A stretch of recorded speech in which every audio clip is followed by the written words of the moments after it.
Hey friends, IBM is here to bring you part 2 of electricity and DC circuits, solve the past paper questions, specifically multiple choice questions, physics 9702, solve the past paper questions. So without wasting time, let's move to part 2 of electricity and DC circuits. So this is the document. And I think in part 1, we must have stopped on page 20. So let's proceed to page 21. A mobile phone battery is charged by connecting it to a constant potential difference 5 volts. After a time of 1 hour, the initial current of 0.5 slowly decreases to 0. I think most of your phones are like this. They charge and start discharging before even you start using them. What is the best estimate of the energy transferred to the battery during the time of 2.0 hours? Remember remember the relationship between charge and time is current and time gives us actually charge.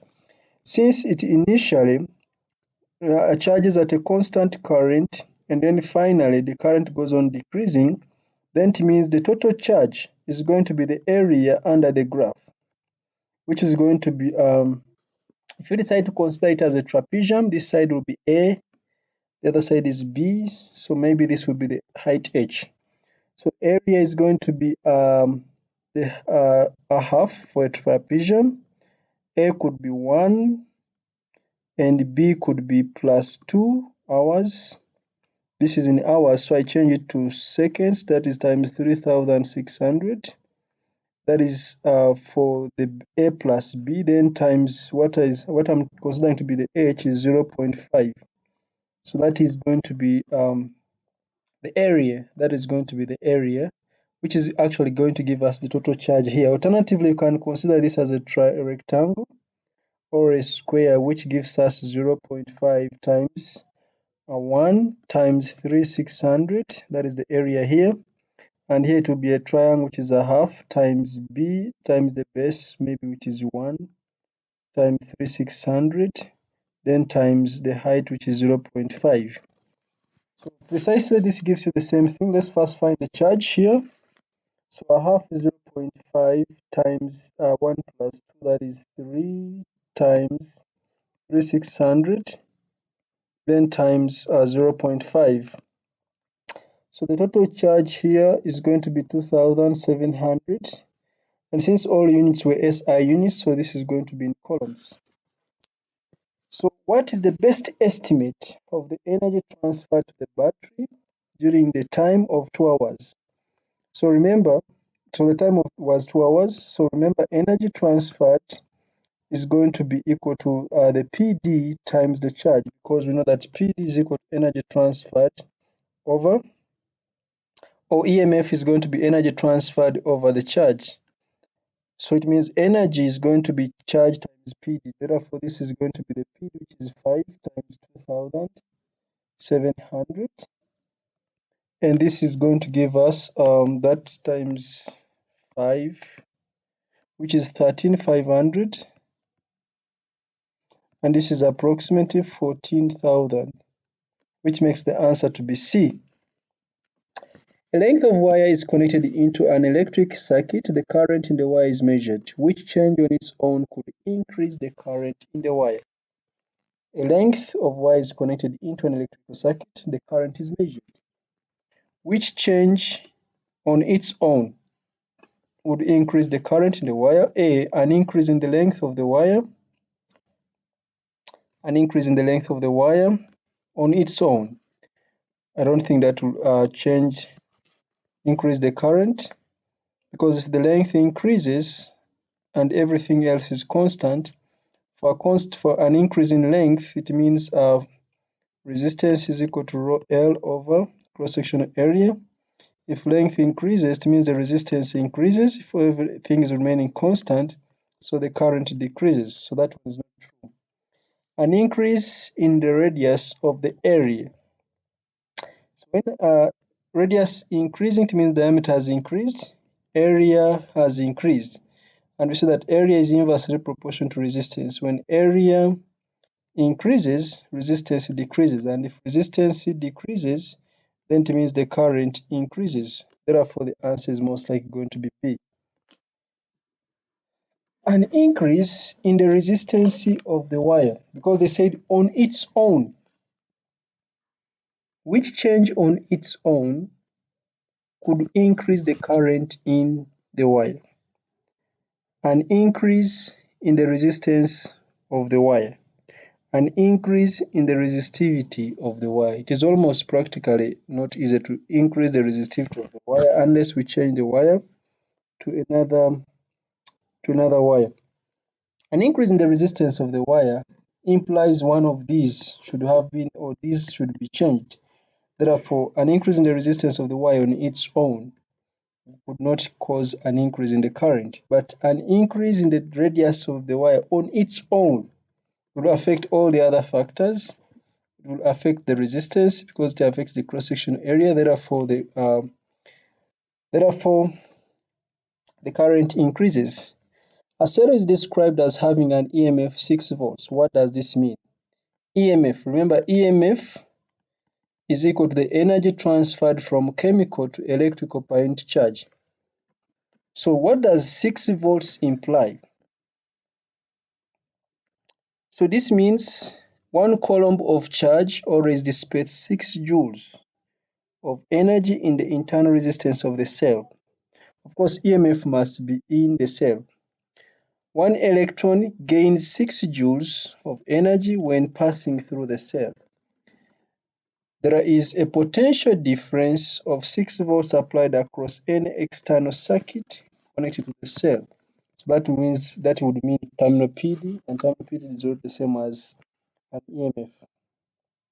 When one coulomb of charge passes through the cell, 6 joules of chemical energy is transformed. That is going to be D, because EMF is energy transformed from chemical to electrical for every charge. So the answer is going to be D. The diagram shows a network of resistors. Each resistor has resistance R. What is the total resistance of a network between points X and Y? So this is R plus. These ones are in parallel, so the total is R over 2. Because it will be 1 over R plus 1 over R, which is 2 over R. We get the reciprocal. So that means it is going to be R over 2 plus. These ones are 3.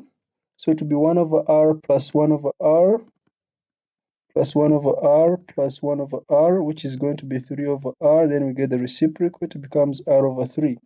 So this is R over 3. So plus R over 3 because they're in series. The LCM here is going to be 6. So 6 we divide by 1, that is 6R plus 3R plus 2R. So this gives us 11R divided by 6. So the answer is going to be C. 3 resistors are connected in series with a battery as shown in the figure. The battery has negligible internal resistance.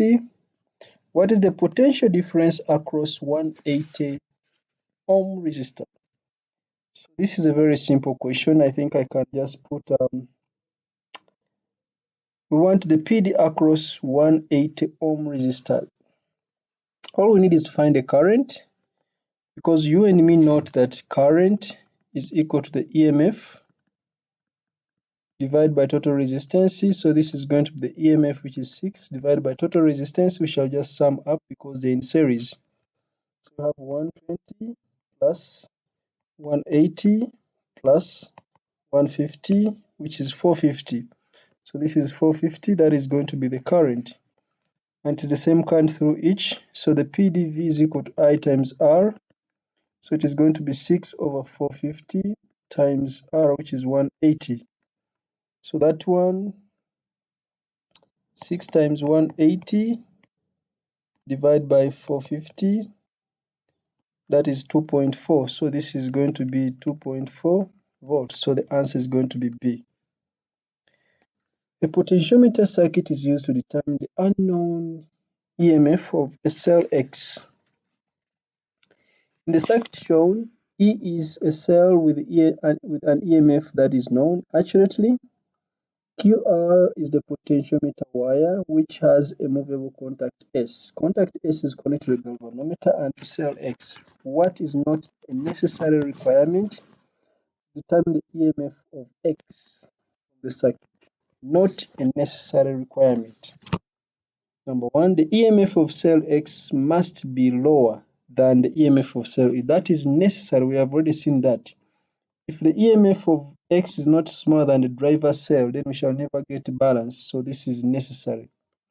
The internal resistance of cell X must be known. Even if it is not known, we can still find its e.m.f. because we just know that the PD across QS is the same as the e.m.f. of the cell. So even if we don't know the internal resistance, we can still find the e.m.f. So that is not necessary. The length QS and QR must be determined accurately. That is very true.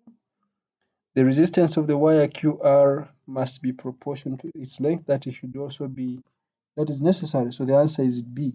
That is not necessary to know the internal resistance because we know that the e.m.f. of cell X is simply going to be the PD across QS.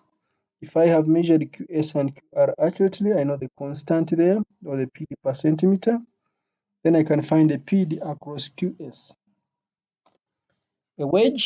A wedge-shaped metal conductor of length L, varying width and uniform thickness, is connected to a cell as shown here. Which graph best shows how the average drift speed V of electrons in the conductor varies with the distance x from end x? We want V with the distance. So we know that current is equal to never or N. Okay, current is equal to never. So drift speed is equal to current divided by NE times A. You notice which graph best shows how the average drift velocity V of electrons in the conductor varies with the distance x from end x. So we are measuring distance x from this end. So we are seeing as we move from x towards y, from x to y, the area is increasing. The area is increasing, but we see that V is inversely proportional to the area. As the area increases, the drift velocity decreases. And this is not going to be a linear relationship, so it can't be a straight line. As area increases, V decreases. Let's check. So this one is wrong. Because as distance increases, area is increasing. So as L increases, or as X increases, area is increasing. So as area increases, V decreases. So this is wrong. And automatically this one is also going to be wrong because it is showing V is increasing. So we have to choose between A and C. And I've already said that this is not a linear relationship. Therefore, our answer is going to be A. Our answer is going to be A.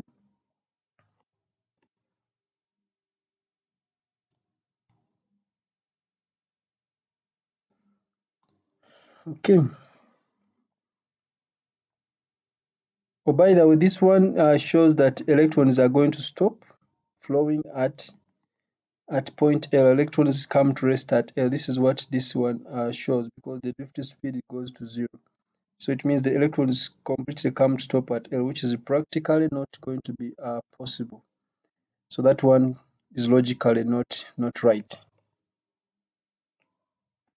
The power output of an electrical supply is 2.4 kilowatts at a potential difference of 240 volts. That can help us to find the current. The two wires between the supply and the kettle have each have a resistance of 0.5 ohms as shown here. What is the power supply to the kettle and what is the PD across the kettle? So let's first find the current in the wires. The current in the wires, I'll call it I wires, is going to be the power divided by V from power is equal to IV.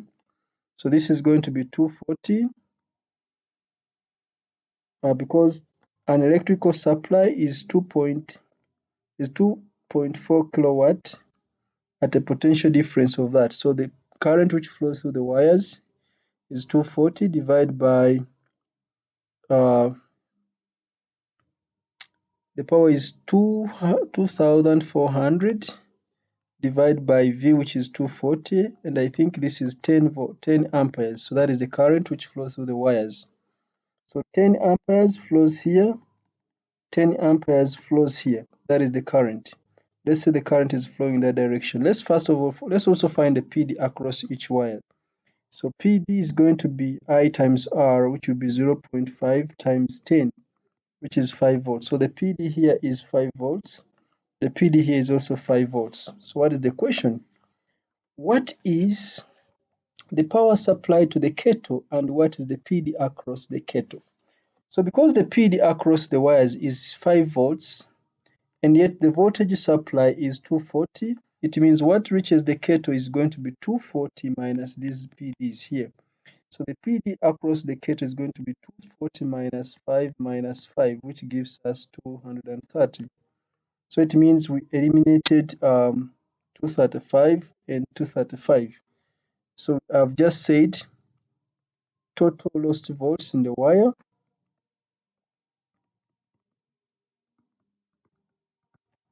Total lost volts in the wire is going to be equal to 5 plus 5, which is 10 volts. That is lost in the wires.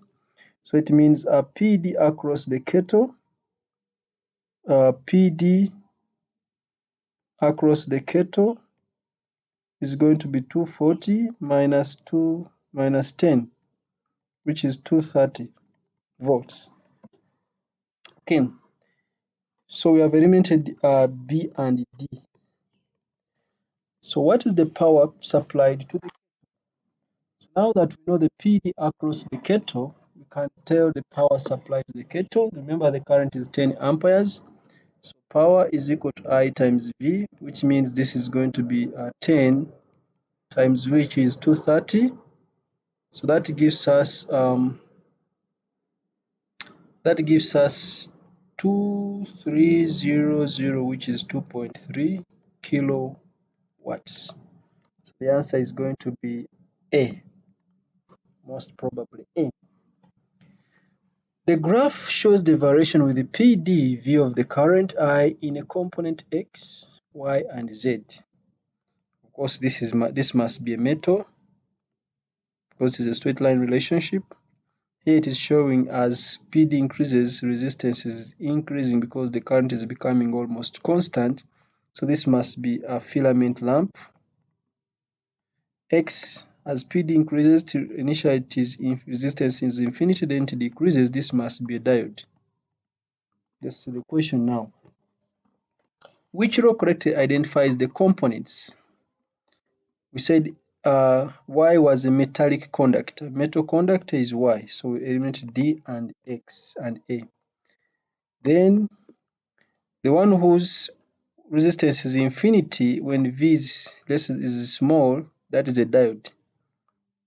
So X must be a diode.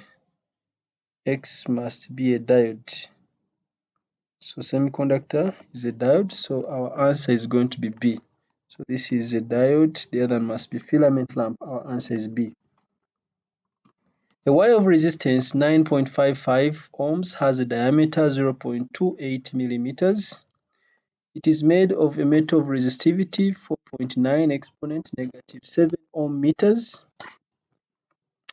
What is the length of the wire? So that is easy. Resistance is equal to rho L over cross-sectional area, but area is pi d squared. So because area is pi d squared, I'll just write here pi d squared and the 4 goes up times 4. So the question wants us to find the length. So I'll just substitute resistance is 9.55 equaling to 4. Resistivity is 4.9 times 10 power negative 7 times L divided by pi times D.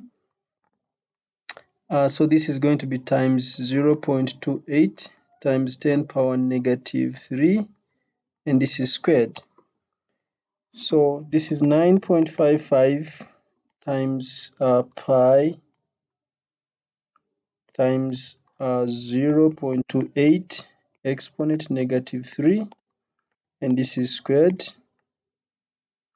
Then we divide this by 4 times 4 0.9 exponent negative 9. No, sorry, negative 7.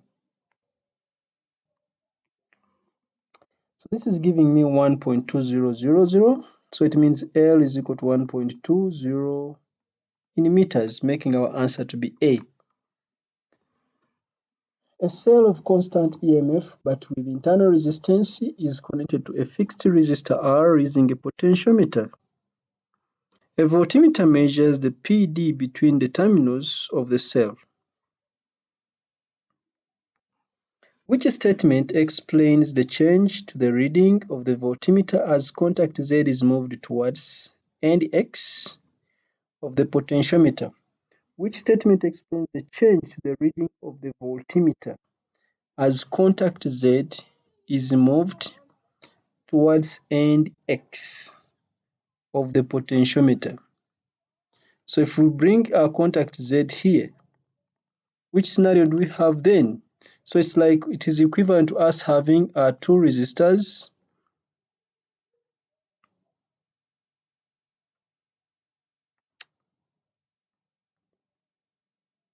Which statement explains the change to the reading of the voltmeter as contact Z is moved towards end X of the potentiometer? So it is equivalent to having something similar to this. So we are now going to have two resistors. So this is like R, because contact Z is brought here at point X. So we are going to have R and another fixed resistor here. And what happens to total resistance here is going to be the sum, because they are now perfect in series. So total resistance is going to be increasing. And if total resistance increases, it means the current has decreased. And it means, because there is internal resistance, but with internal resistance, so it means if the current flowing through the battery has increased, it means the lost volts increases. Lost volts increase. So if the lost volts increased, it means the terminal PD has decreased.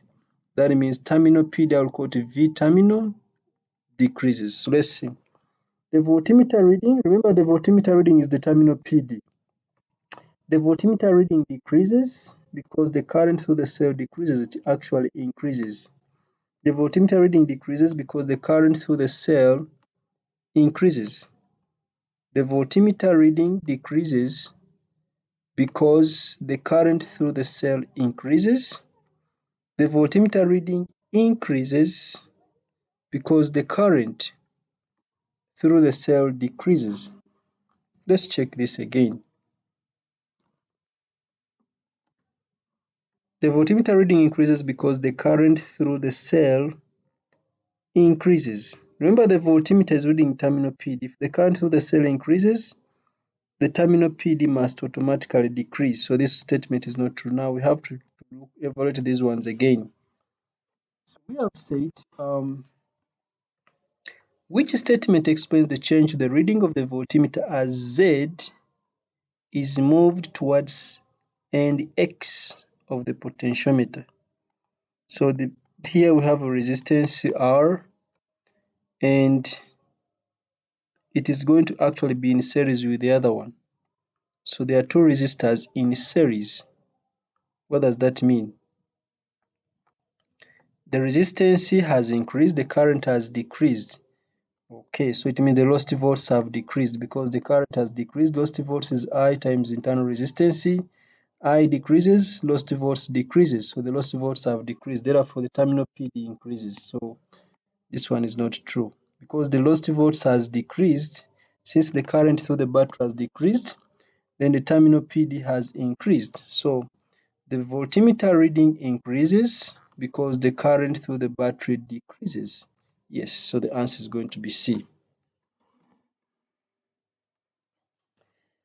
A cell of e.m.f. E and negligible internal resistance is connected to a circuit. The circuit has currents I1 and I2 and I3. The potential differences V1, V2, and V3 as shown. Which equation represents a statement of Kirchhoff's first law? Of course, Kirchhoff's first law, look at the junction. I1 is entering, I2 is leaving, and I3 is leaving. So I1 must be equal to I2 plus I3. So the answer is going to be A. Two resistors are connected in series with a 6 volts power supply as shown. What is the resistance of the variable resistor R to give a potential difference of 1 volts across 12 kilo ohms? So here it is 1 volt, 1.0 volts. That is very easy. We use the potential divider formula. That is V out across any component, the resistance of that component over total resistance times the voltage supply. So we are getting V out is going to be 1.0. The resistance we are considering is 12 kilo ohms. Total resistance is going to be 12 plus R. The voltage supply is 6, so this is times 6. So we are just going to cross multiply. So we have 12 plus R is equal to 12 times 6, that is 72. So it means R is going to be 72 minus 12, which is 60 ohms, kilo ohms. So it means precisely our answer is going to be C. Alternatively, if the PD across here is 1 volt, the PD here must be 5 volts to make a sum of 6. Therefore, I can still say R over total resistance, which is R plus 12. Then I multiply this by the voltage supply, which is 6. It should give me 5. It means 6R is going to be equal to 5R plus 12 times 5, which is 60. So correct like terms, you remain with R is equal to 60 kilo ohms. A wire has length 12 centimeters and contains a total of 5.1 times 10 power 23 free electrons.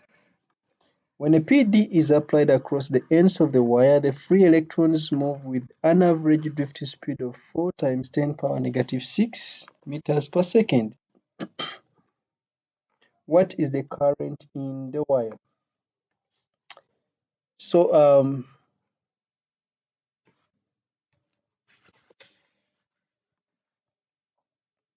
So current is equal to charge divided by time, and charge is the number of electrons times the charge of each electron over time. But they told us the free electrons move with an average drift speed of 4 meters per second. Average drift speed of 4 meters per second. The wire has length of 12 centimeters. Okay, I may not use that one. Let me use another one. Current is equal to N, number of free electrons per unit volume, then times the charge of each electron, times the average drift speed, times the cross-sectional area. But they have given us the speed 4.0 times 10 power negative 6 meters per second. So we have V, we have the charge of an electron, and we have the number of free electrons.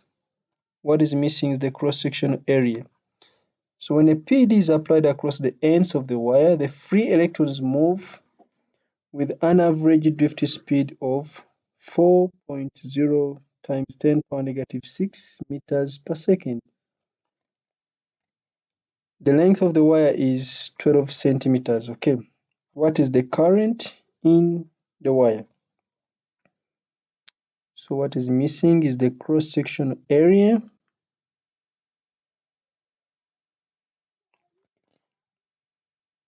Okay, I'll just find the time and use this equation here. So there's no problem with that. I will not use this one for now. So to find the time, I have the speed, and it's going to travel that distance. So time is going to be a distance over the speed, which is constant. So time is going to be distance is 12 times 10 power negative 2 meters divided by the speed, which is 4 times 10 power negative 6. Okay, so the current is going to be the number of free electrons, which is going to be 5.1 times 10 power 22. Charge of an electron, which is 1.6 times 10 power negative 19. Divide by this, so I'll get the reciprocal. So I'll say over 12 times 10 power negative 2, then times 4 times 10 power negative 6. Okay. So do not confuse capital N and small n. This is number of free electrons per unit volume, yet this is number of free electrons. That's why I ignored using this formula here, because I don't know small n and I don't know area. So let's just press the calculator. So I have 5.1 exponent 22 times 1.6 exponent negative 19 times 4 exponent negative 6 divided by 12 exponent negative 2. So this is giving us 0.272, which makes the answer to be C. Okay, that is very beautiful. A battery is marked 9 volts. A battery is marked 9 volts. What does this mean? It is a battery. So, and in a battery, energy is converted from chemical to electrical per unit charge. For every charge passing through the battery, then it must be gaining energy of 9 joules from the chemicals inside the battery. So M, each column of charge from the battery supplies 9 joules of electrical energy to the whole circuit. Okay, each column of charge from the battery, because it has gained 9 joules. The EMF is 9 volts, so it means it has gained 9 joules every time it passes through the battery. So it supplies 9 joules of electrical energy to the whole circuit. The battery supplies 9 joules of electrical energy to an external circuit for each column. The potential difference across any component, so this is obviously wrong. There will always be a potential difference of 9 volts across the battery terminals. That means that is not correct, because the EMF cannot be the same as the terminal PD. So let's now evaluate these two. Each column of charge from the battery, that is coming from the battery, supplies 9 joules of electrical energy to the whole circuit. The battery supplies 9 joules of electrical energy to an external circuit for each column of charge. So the answer is going to be A. Each column of charge from the battery supplies 9 joules of electrical energy to the whole circuit. That is EMF. The diagram shows a circuit containing 2 batteries connected together. What is the current I? So this is just Kirchhoff's laws. I'll put in a loop which is anti-clockwise. So sum of EMFs is going to be 12 minus 8. Sum of PDs, the current here is I, the current here is I, so sum of PDs is going to be 0.5 I plus 1 times I, which is just I. So it means 4 is going to be equal to 1.5 times I, because this is 0.5. So I just divide 4 divided by 1.5, which is 2.6 recurring. So that is 2.7. So the answer is going to be A. The circuit shown includes a cell of constant internal resistance and an external resistor R. Okay. The student records the ammeter and voltmeter readings. She then connects a second identical external resistor in parallel with the first external resistor. What happens to the ammeter reading and to the voltmeter reading? So she records the voltmeter reading, then this is what she does next. Next, she connects a second identical resistor in parallel with the first one. So there's another one here. She has added another one. So it means total resistance here has decreased. So total resistance has decreased. That means total current in the battery will therefore increase because total resistance has decreased. So the reading of the ammeter must increase. Let's check. So this is wrong. This is wrong. The reading of the ammeter must increase. Then how about the voltmeter reading? That is the PD across this. Since total resistance here has decreased and V is equal to I times R, total resistance has decreased and V is I times R. It means the PD across the parallel combination also decreases. Therefore, it means the PD decreases. So the answer is going to be C.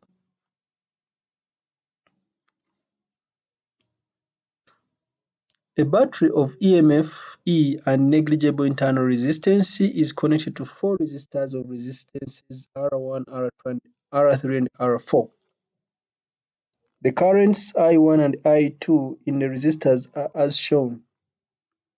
Which equation is correct? Okay, of course these ones will sum up. They give us I1 into R1 plus R2. That is the total PD here. It is I1 into R1 plus R2. Total PD here is I2 into R3 plus R4. But we have to put in, if I put in a loop, which is maybe, let's say the loop is anti-clockwise. So this will be positive, the other one will be negative. There is no cell here. So the EMF in that circuit, that loop is 0. This will be equal to I1 into R1 plus R2. This is in the opposite direction to the loop is in the opposite direction to the current. So this will be minus I2 into R3 plus R4. Let me check if that equation is there. Yes, it is actually B. So it means our answer is going to be B. This is wrong. This is wrong. When you say E is equal to I1 into R1, either you leave this branch or you leave the other branch when you consider the EMF.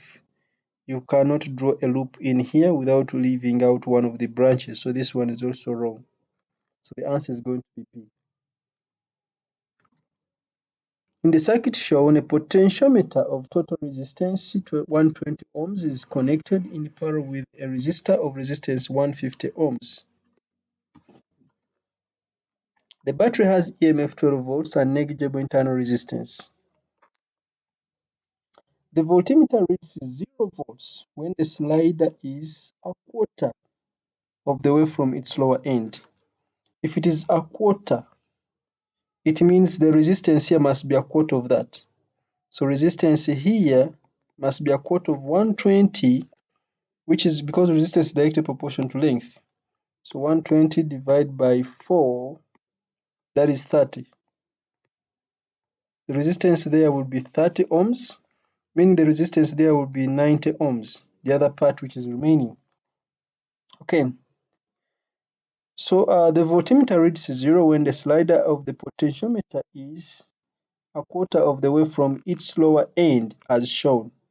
What is the resistance R? So the PD across this R quarter part must be the same as the PD across R if the voltmeter reads 0. Or the PD across the other 3 quarters remaining up must be the same as the PD across 150 if the resistance is, if the voltmeter reads 0. So I will simply say the PD across R, the PD across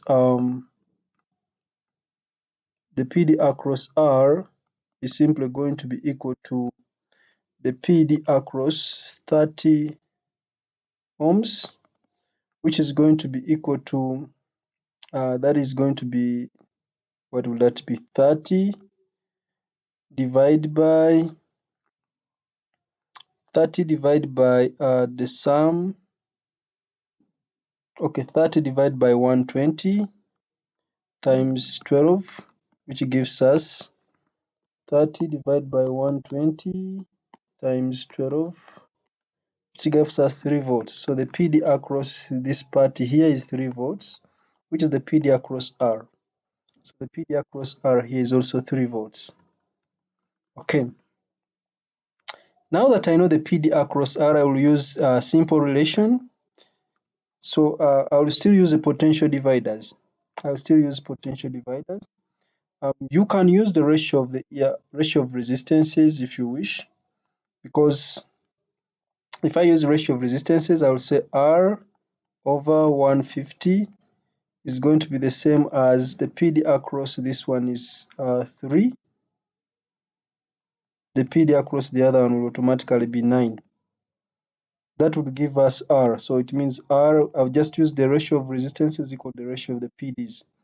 So R would be equal to 3 over 9 times 150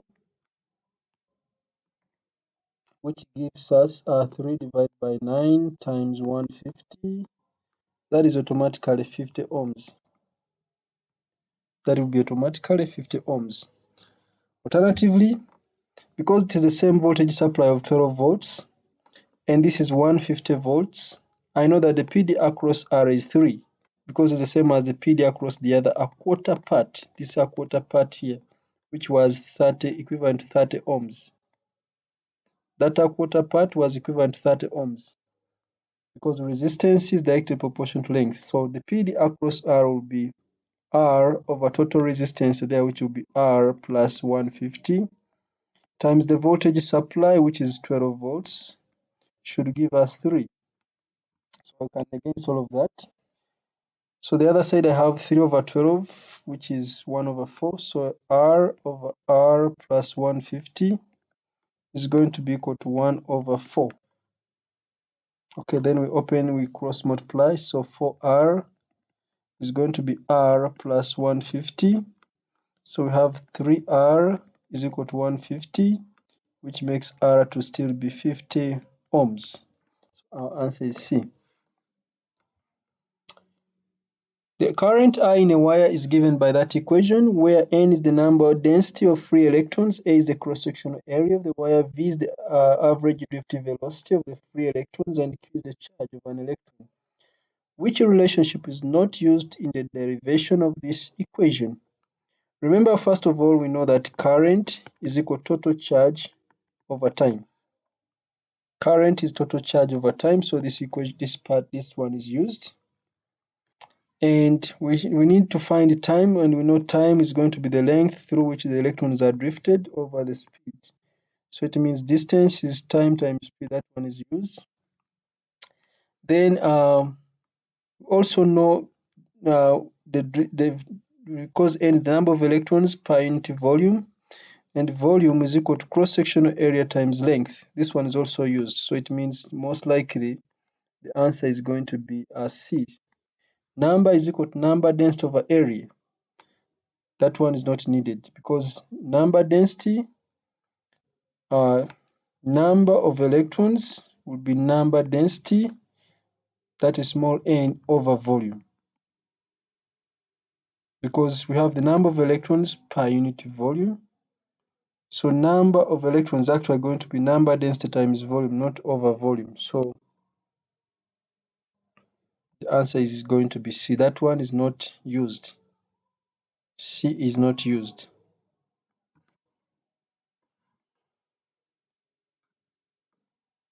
A circuit contains two resistors, P and Q, and a power supply of negligible internal resistance as shown here. The current in resistor P is 2 amperes and the power dissipated by resistor P is 18 watts. Let's find the PD across that. P is equal to V squared over R. So it means V is going to be the square root of, V is going to be, they gave us the current, not resistance. So I will change the formula.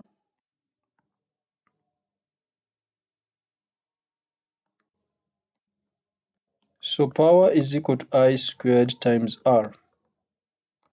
They gave us current, they gave us the power, we can predict the resistance of P. So R is going to be a power which is 18 divided by 2 squared. So that is 18 divided by 4, which is, I think, 4.5. So this is 4.5 ohms. So that is 4.5 ohms as resistance for P.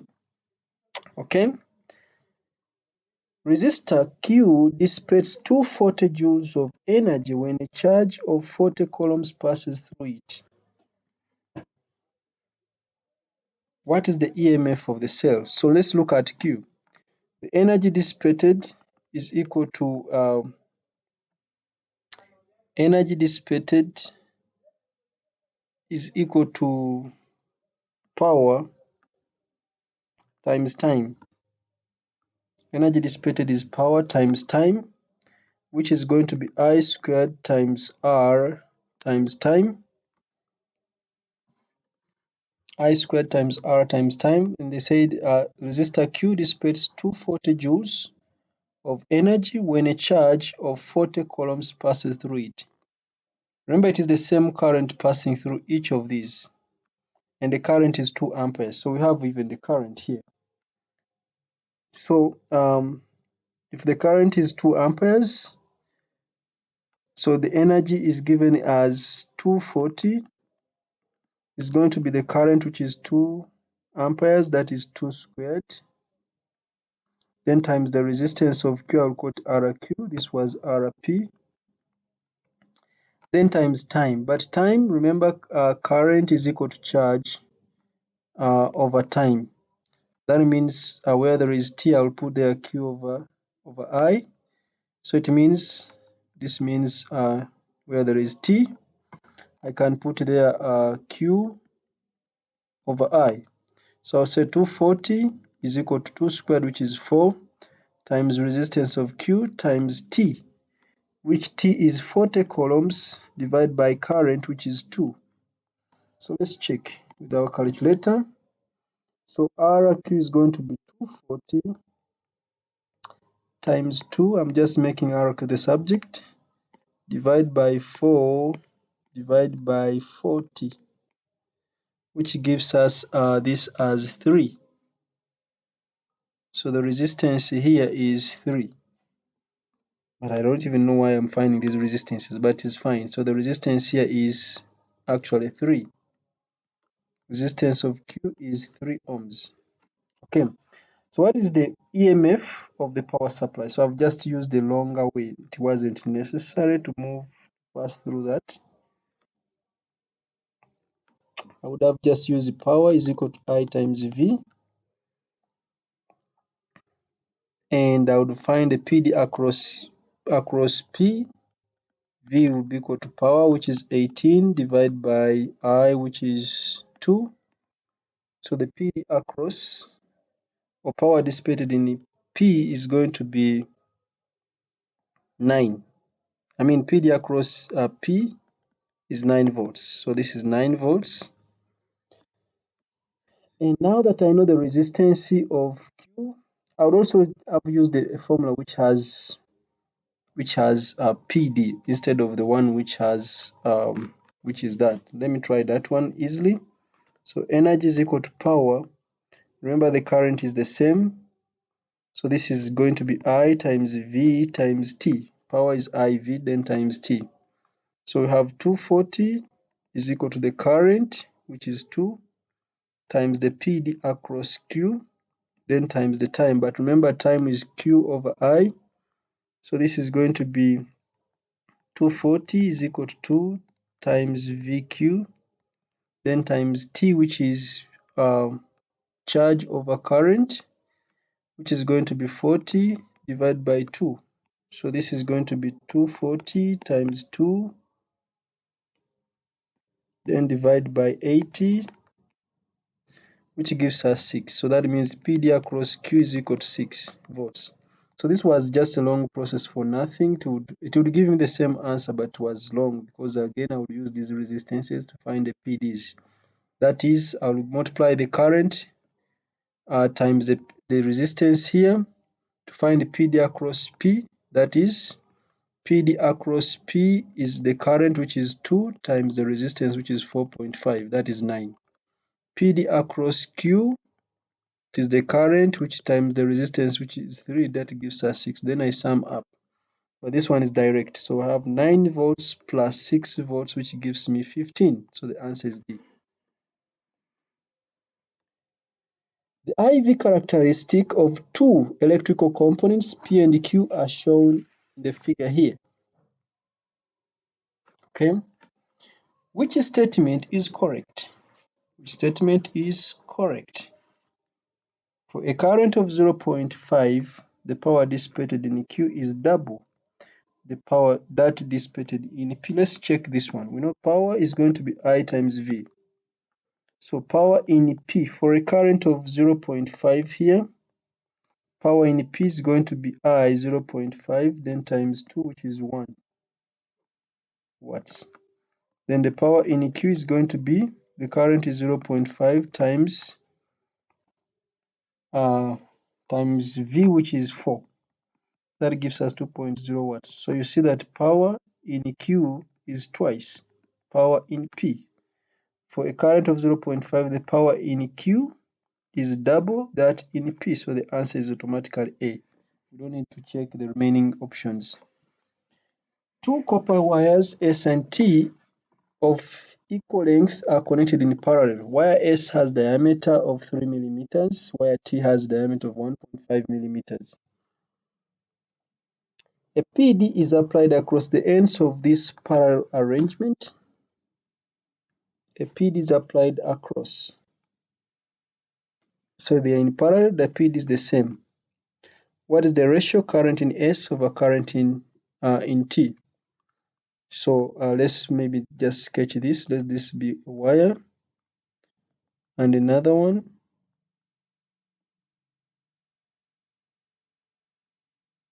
And the PD is applied across them. So the PD across them, this one has diameter, the other one has 3 millimeters, the other one has 1.5. So it's like the diameters are twice. So if this is D, the other one is twice D.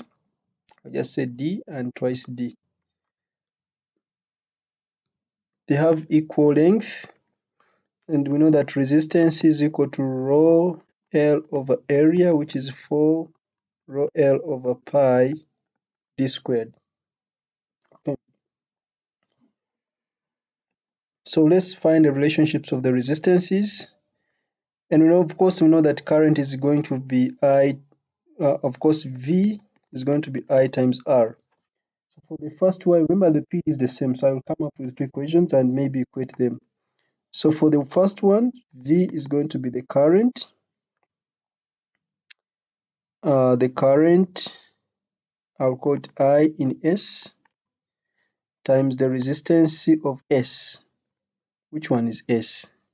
Two wires, S and T of equal length. S has diameter 3. So this is S. So S is going to be 4 rho. The length is the same over pi, and the diameter is twice D squared. Then I'll also have the other one. So I'll just equate because the V is the same. So the other one is I of T times 4 rho. The length is the same. Divide by pi, and the diameter is D squared. So I'll cancel out some of these things.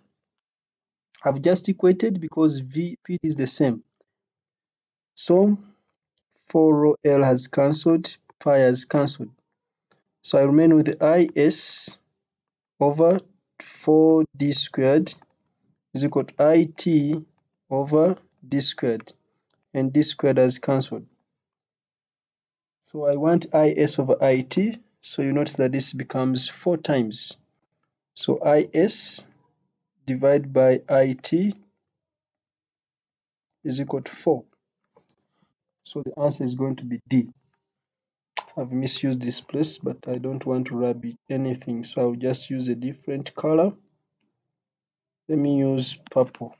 The answer is D here. The answer is D. IS over IT is equal to 4, so the answer is D. What is the circuit symbol for an oscilloscope? This is a microphone, this is an AC power supply, this is an oscilloscope. This can be an electric bell. So the answer is going to be C. So the answer here is C. This is an oscilloscope. I don't know, I need to wrap off this part so that there are some students who just watch without listening. So if I write into that part, they don't see anything.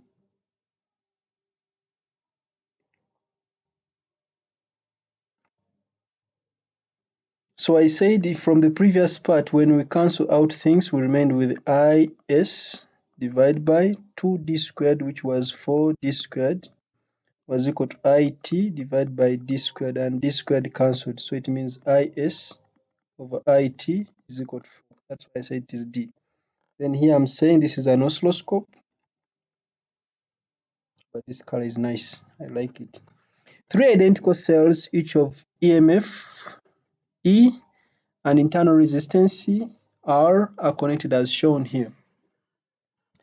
What is the potential difference between points X and Y? In other words, suppose we put a voltmeter here across these 2 points. What would be the reading of the voltmeter? Suppose we put a voltmeter across those 2 points. Okay, let's first put in a loop and employ Kirchhoff's second law. So sum of EMFs is going to be, this is positive, this is positive, this is positive. So sum of EMFs is 3E. Sum of PDs, because the current is the same, so this is going to be R times I, R times I, R times I, so it is 3I times R, which means I is going to be E over R. Okay, but this is not shouting so well. So that is the current through the circuit. So if we put a voltmeter across those 2 points and we consider this cell here, remember that the EMF across a given cell is equal to the terminal PD plus the lost volts. EMF is terminal PD plus the lost volts, which means terminal PD is what the voltmeter reads. So terminal PD VT is going to be the EMF minus the lost volts. If I'm looking at this cell, the lost volts here is going to be I times the small r. So this will be minus I times small r in that cell. Okay, so that is the terminal PD. But remember, I is E over R. So the terminal PD is going to be E minus E over R times R. And you notice that small r has cancelled, which gives us 0. Therefore, the question was, what is the potential difference between points X and Y? The answer is going to be 0. You notice how I arrived at it? I first used Kirchhoff's second law to find the current. Then EMF is terminal PD plus the lost volts, meaning terminal PD is the EMF minus the lost volts, which is current times small resistance. So I was looking at this cell here. The lost volts is current times small resistance, but remember current is E over R. That gives us 0 because small r cancels out. Potential differences across 2 resistors of resistance R1 and R2 are compared using a potentiometer wire, uniform resistance wire in the electrical circuit shown. Okay. One terminal of a galvanometer is connected to point X. The galvanometer reads 0 when its other terminal is connected to a point that is a distance of 60 centimeters from one end of the potentiometer. Remember, a potentiometer is used to compare EMFs or potential differences. And we know that PD is directly proportional to length. In other words, PD is equal to a constant times the length, where the constant in most cases is called PD per centimeter. Therefore, if we are now at this point, the PD across this part of the wire is the PD across R1. So I will say PD across R1 is going to be a constant times 60. Okay? Then, if now, again, they tell us one terminal of the second galvanometer is connected to point Y. The galvanometer reads 0 when its other terminal is connected to a point that is a distance of 80 centimeters. So it means the PD across R1 plus the PD across R2 must give us the PD across this new length. So we are having that the PD across R1 plus the PD across R2 should give us a constant times the new length, which is 80 centimeters, if the galvanometer gives no reading. Okay, so what is the ratio R2 over R1? So let's find the difference. Let's find the PD across R2 then, if this is the sum. So PD across R2 is going to be just the difference. So it will be a constant into 20. It will be a constant into 20. Remember, this was in centimeters. And K is in percent, is PD volts per centimeter, so the centimeter cancels. So I can even leave that out. So VR2 is going to be K times 20. K is volts per centimeter. But I want you to note that PD is equal to current times the resistance. Remember, I said PD is directly proportional to resistance. It is directly proportional to length. So I'm just going to divide or find a ratio of the resistances with the ratio with the PDs.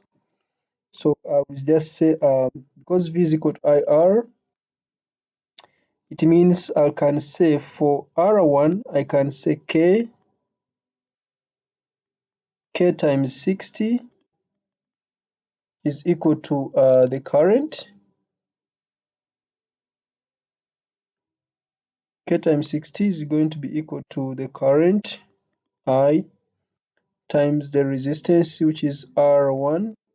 So I'll divide this by, I think we need R2 over R1. So I'll just get the other way around. So without wasting any time,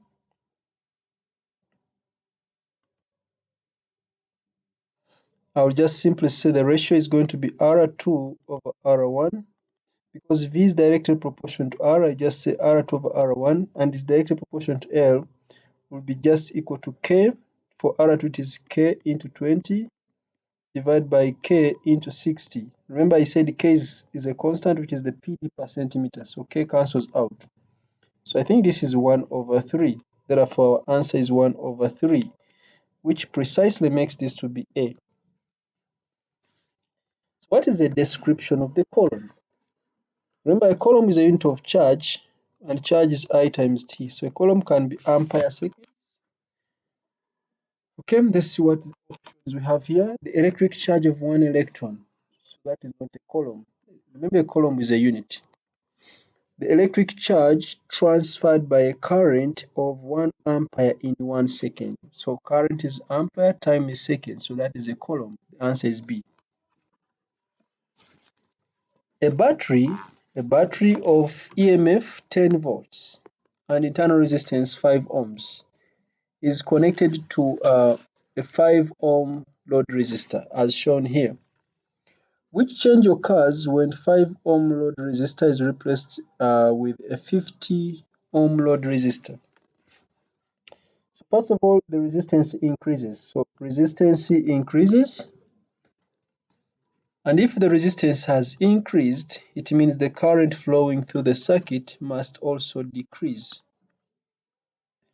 So what change occurs when if the current through the battery decreases? If the current through the battery decreases, it means the lost volts decrease. So lost volts decrease.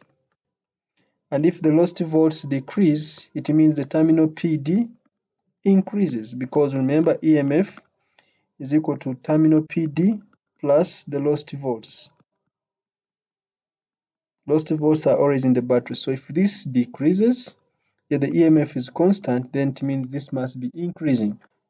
Let's see the alternatives there. The current in the circuit increases, actually it decreases. The PD across the load resistor increases. The PD across the load resistor increases. That is the terminal PD. I think that is true. The power dissipated in the internal resistance of the battery increases, but the current has already decreased, so that is not true. Total power dissipated in the circuit increases. So total power dissipated in the circuit increases, so this is also not true. So the PD across the load resistor increases. Why doesn't the total power increase? It is because the current through the battery decreases. Okay. The graphs show the variation with the PD of the current I for 3 circuit components. Okay, of course, you and me know that this is a diode. You and me know that this is a metal conductor.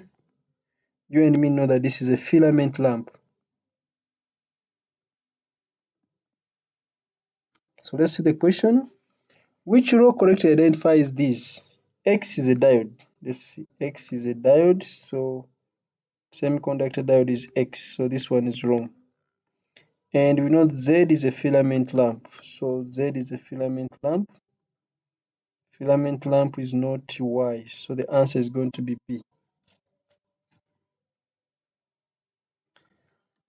The e.m.f. of a cell is 6 volts. It has negligible internal resistance and is connected across a resistor.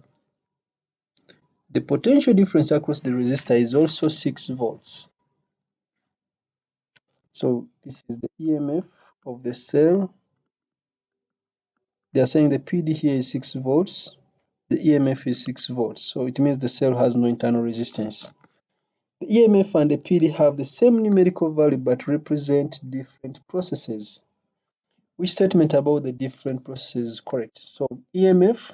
is from chemical to electrical per unit charge. PD is from electrical to thermal per unit charge. So let's see. The e.m.f. is the energy transferred from chemical energy to electrical in the cell, and the PD is the energy transferred from electrical to thermal energy in the resistor. Which statement about the different processes is correct? The e.m.f. is the energy transferred from chemical to electrical energy in the cell. And so that is supposed to be per unit charge. So this one, there's no per unit charge, there's no per unit charge. So we go to the other one. The e.m.f. is the energy transferred per unit charge from chemical to electrical energy in the cell. And the PD is the energy transferred per unit charge from electrical to thermal energy in the resistor. So the answer is C. The PD is the energy transferred per unit charge from chemical to electrical in the cell. So PD is not in the cell. This one was also saying in the cell. PD is in the resistor, e.m.f. is in the cell, but is per unit charge. Okay.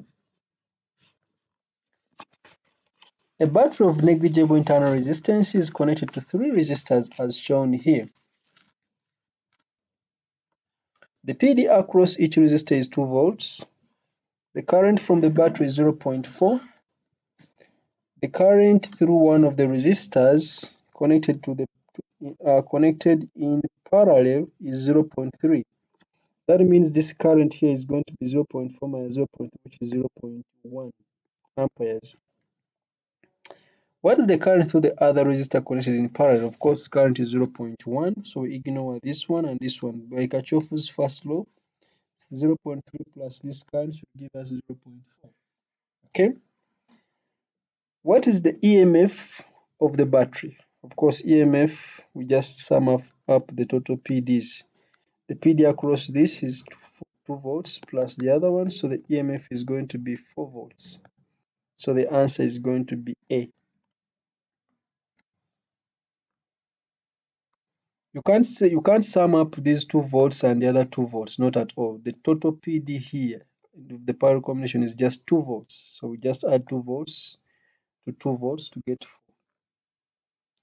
The battery e.m.f. 9 volts, internal resistance 1 ohm, connected to a fixed R resistor of 5 ohms, a potentiometer, and a potentiometer of maximum resistance 3 ohms, as shown here. The sliding contact of the potentiometer is moved over its full range of movement. Of course, when we bring it here, the voltmeter will be 0. When we bring it here, it should give us maximum value. What is the maximum value of the potential difference? That is measured by the voltmeter. So for maximum value of potential difference, we shall use a formula for potential dividers. Note the total resistance in the circuit is 1 plus 5 plus 3, which is going to be 8, 9, that is 9 ohms.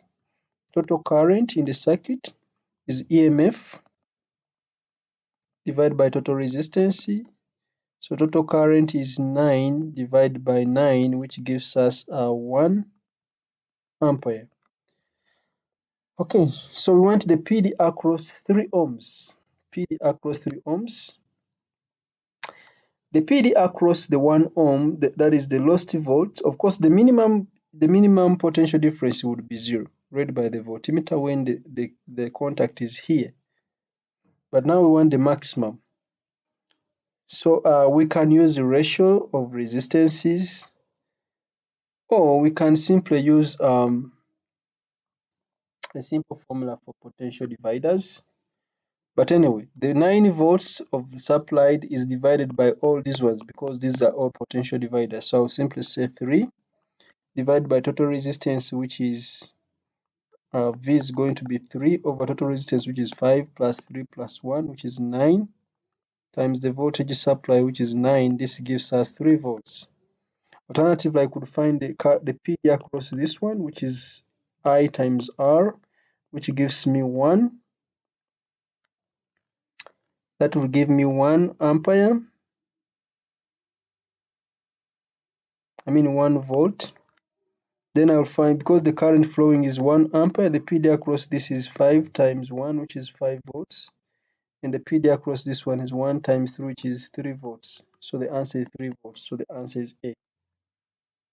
Lightning strike transfers 1 times 10 power 20 electrons past a point in a time of 30 microseconds. What is the average current? So current is equal to total charge over time. Total charge is the number of electrons times the charge of each divided by time. The number of electrons is 1 times 10 power 20. Charge of each electron is 1.6 times 10 power negative 19. Divided by 20 times 10 power negative 6 because it's microseconds. So this is going to be 1 exponent 20 times 1.6 exponent negative 19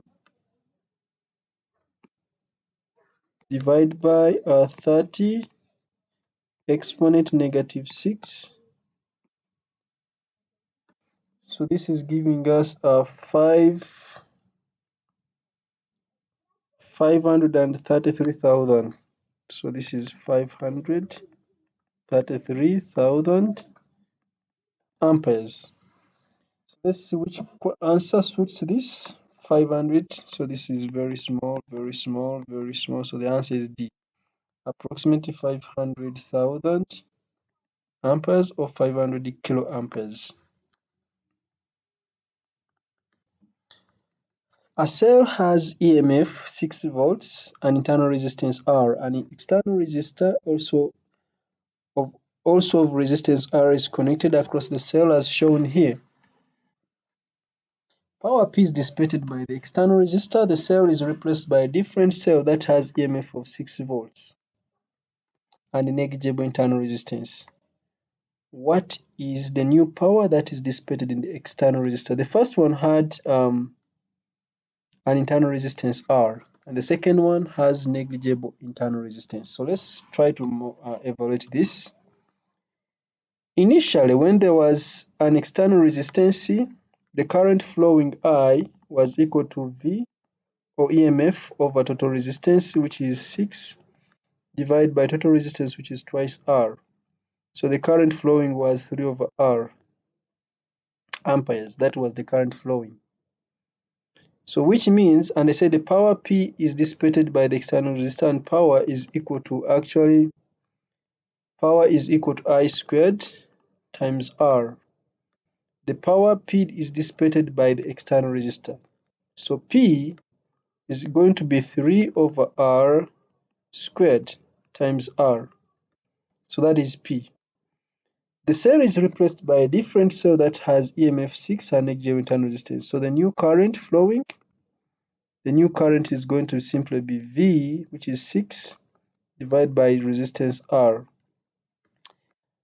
What is the new power that is dissipated in the external resistor? So the new power P is going to be equal to I squared, which is 6 over R squared times the new resistance R. Times the resistance R. So let's just this is the new power. Let me call it P2. This was I2. Okay, so we have to compare these two precisely.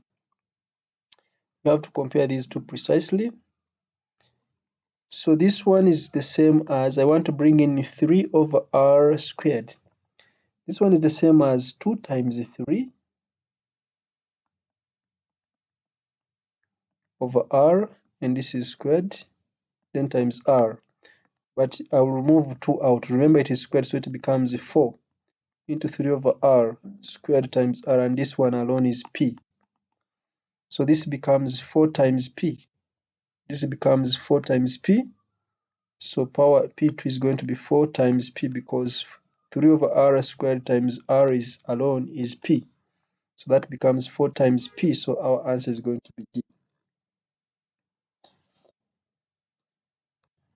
A wire of uniform cross-section has resistance R. A second wire is made of the same material, but is twice as long and has twice the diameter of the first wire. What is the resistance of the second wire? So here we note that resistance is equal to rho. Resistance is equal to rho L over cross-sectional area, which becomes 4 rho L over pi d squared. So for the first wire, a second wire of the same material resistivity is the same, is twice long. For the second wire, let me say R2, it is going to be 4. Resistivity is the same, length is twice L over pi. Its diameter is twice d, so this is twice d, but it is squared. Let the first wire be that one. What is the resistance of the second wire? So I just simplify this one so that I come up with the same expression as that of the first wire. So I'll pull out 2 and I remain with the 4 rho L. Divide by, when I square this, I get 4 pi d squared. 4 pi d squared. So this cancels out, so this is 2. So I'm having a half into 4 rho L over pi d squared. Remember, 4 rho L over pi d squared is the resistance of the first wire. So this is a half R, which makes our answer to be precisely B, R over 2. The diagram shows 2 resistor networks. What is the ratio total resistance of network 1 over total resistance of network 2? So network 1 here, the total is going to be, these two are in parallel, so product over sum, that is 2R times 2R over the sum, which is 4R. This gives us 4R squared over 4R, which is just R. Total resistance here is R, 4R squared over 4R, which is R. Then plus this one gives us twice R. Total here is twice R. R plus R is twice R. So here again, this is R times R over R plus R, which gives us R over 2. Then we add 2R plus R over 2, 2R plus R over 2. LCM is 2. That gives us 5R over 2. So when the ratio, total resistance of 1 over total resistance of 2. So the ratio is going to be twice R divided by 5R over 2. The 2 goes up, so this becomes 2R times 2 over 5R. So R cancels, and I remain with the 4 over 5, making the answer to be A. 4 over 5, making the answer to be A because the R cancels out. Okay, this thickness is very large.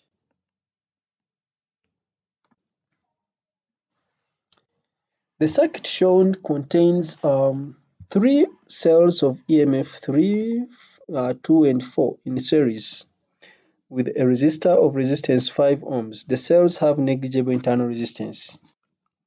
Okay, what is the current I in the circuit? So I'll just draw in a loop, which is maybe anticlockwise. We want to find I. So sum of EMFs, this is positive, negative, positive. So I have 2 minus 4, 2 minus 4 plus 3. That's sum of EMFs. Sum of PDs, I have only one resistor, so I have 5 times I. So it means I is going to be 6 minus 4, that is 2 over 5, which is 0.4 amperes.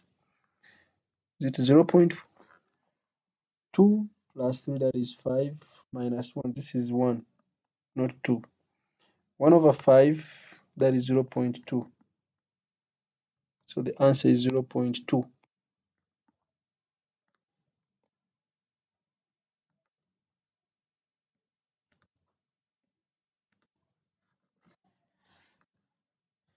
Okay.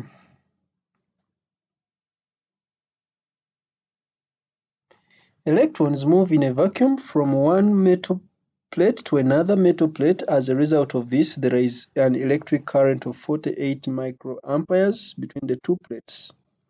How many electrons are emitted by the first plate in a time of 5.0 minutes? How many electrons are emitted by the first plate in a time of 5.0 minutes? So we know that current is equal to charge over time. And charge, they want how many electrons. Charge is equal to number of electrons times the charge of each electron divided by time. So we want N. So N is going to be the current, which is 48 times 10 power negative 6. Then times the time, which time is 5 minutes, that is 5 times 60, divided by E, which is 1.6 times 10 power negative 19. Okay.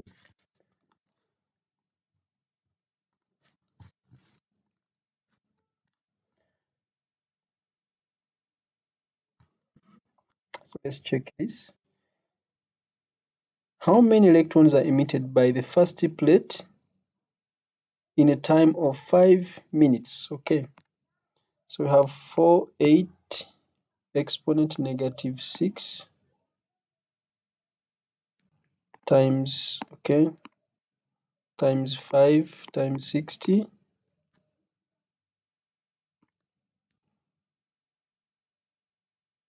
Are you sure? 48 exponent negative 6 times 5 times 60, okay, divide by 1.6 exponent negative 19. So I'm getting 9 times 10 power 16. So the answer is D. 9 times 10 power 16. A battery is connected to three resistors of resistance 12 ohms, 6 ohms, and 2 ohms as shown here. The current from the battery is 3 amperes. What is the value of the ratio power dissipated in the resistor of 6 ohms over power dissipated in the resistor of 2 ohms? So the current here is 3 ohms. In this, I mean 3 amperes. The current through this is 3 amperes because it is inside of the battery. That one is fine. And remember, power is going to be I squared times R. Then, of course, this current, when it reaches here, it divides. And you see that this resistance is a half of the other one. So if the current here is I, the current here must be twice I, because resistance is inversely proportional to current. If the resistance of this one is twice, the resistance of this is twice the other one, then the current of this one should be twice the other one. So it means we shall say twice I plus I is going to be 3 amperes, which means the current I, which is going through 12 ohms, is going to be 3 over 3, which is 1 ampere. So the current through 6 ohms, the current here is going to be 2 times 1, which is going to be 2 amperes. So the current here is 2 amperes, and the current here is 1 ampere. So now it is easy because we know power is equal to I squared times R. Why can't I increase the thickness? Because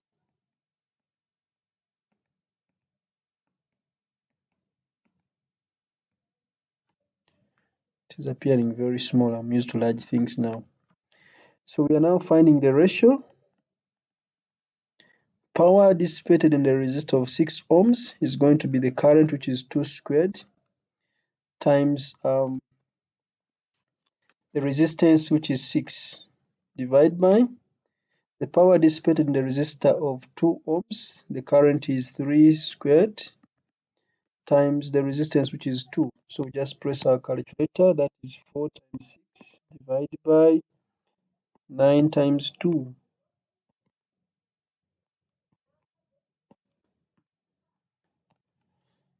So that is 4/3. So it means our answer is going to be B. So that is 4/3.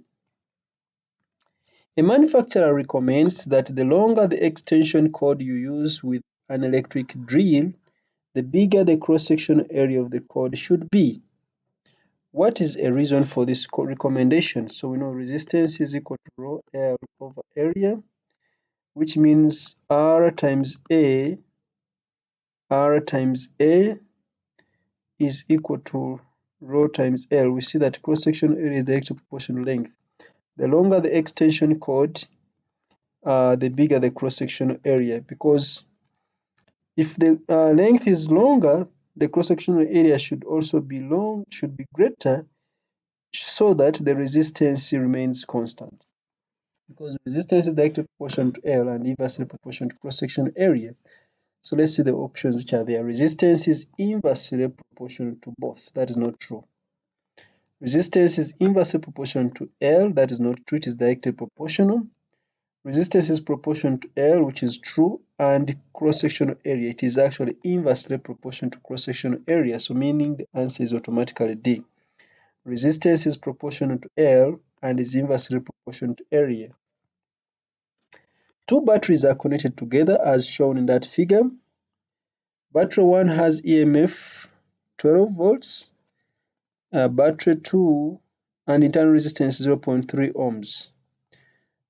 Battery 2 has EMF 9 volts and internal resistance is 0.1 ohms.